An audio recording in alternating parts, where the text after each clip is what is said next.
இந்த கோவிட் காலத்தில் நம்ம கேட்ட விஷயங்கள் அதில் கிடைச்ச பல புரிதல்களை 2 வருஷத்தில் நம்ம நிறைய பேர் மறந்துட்டோம். அது 2 வருஷத்துக்கு முன்னாடி நம்ம எவ்வளவு அச்சுறுத்தலில் இருந்தோம். எங்கே போனாலும் பொது இடங்களில் முகமுறை அணிந்துக்கிட்டு எங்கே போனாலும் நம்ம ரொம்ப அக்கறையாக கைகளை சுத்தமாக வச்சுட்டு எப்படி இல்லாமல் இருந்தோம். ஆனால் அது 2 ஆண்டு தாண்டினோடனே நம்ம அதை பற்றின பெரிய பயம் இல்லை.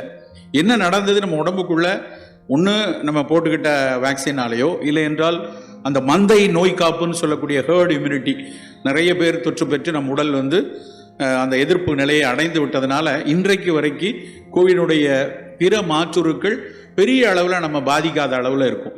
ஒவ்வொரு வாரமும் திடீர்னு ஒரு செய்தி வருது, JN1 அப்படின்னு ஒரு கோவிடுடைய புது வகைரா படு வேகமாக பரவி கொண்டிருக்கிறது. இது உலக சுகாதார நிறுவனம் இது ஒரு பெரிய அச்சுறுத்தல் இல்லை, ஆனால் இதை நாங்கள் உன்னிப்பாக பார்த்துட்டு தான் இருக்கிறோம்.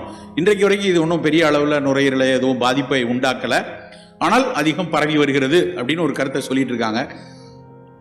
எப்படி இதே மாதிரி ஒரு பிரச்சனை இல்லாத பெரிய சிக்கல்களை நுரையில் ஏற்படுத்தாத மாற்றுருக்கள் தான் எப்போ வரும்னு சொல்ல முடியாது.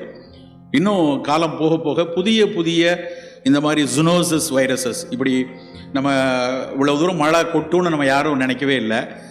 ஆனால் அதை சூழலியாளர்கள் சொன்னாங்க, புவி வெப்படையுது, இனிமேல் பெரிய அளவில் கொட்டும் அப்படின்னப்ப என்ன நடக்க போகுதுன்னு ரொம்ப சாதாரணமாக நினச்சோம். ஆனால் இப்போ கொட்டி தீர்க்கிறது. இதே தான் இன்றைக்கும் சூழலியாளர்கள் திரும்ப சொல்கிறது. இந்த ஸ்பில் ஓவர் அப்படிங்கிற அந்த புத்தகத்தில் அவர் மறுபடி சொல்கிறது, இனிமேல் இருக்கக்கூடிய உலகத்தில் நீங்கள் இந்த தொற்றாத வாழ்வியல் நோய்க்கெல்லாம் ஏதாவது ஒரு பெரிய மருந்துகள்லாம் கண்டுபிடிச்சிருவீங்க. ஆனால் அந்த கம்யூனிகபிள் டிசீசஸில் புதிய வைரஸ்கள் உருவாகி கொண்டே தான் இருக்கும். அப்படி அந்த புதிய வைரஸ்கள் உருவாகக்கூடாதுன்னு நினச்சா முதல்ல சூழலை பாதுகாப்பாக வைத்துக்கொள்ளுங்க, சுற்றுச்சூழலை சரியாக வைத்துக்கொண்டு சூழலில் வன்முறைகள் நிகழ்த்தாமல் அப்படியான ஒரு வாழ்வியலில் போகும்போது மட்டும்தான் இந்த கம்யூனிகபிள் டிசீஸ் வராமல் பார்த்துக்கொள்ள முடியும்னு சொல்கிறாங்க.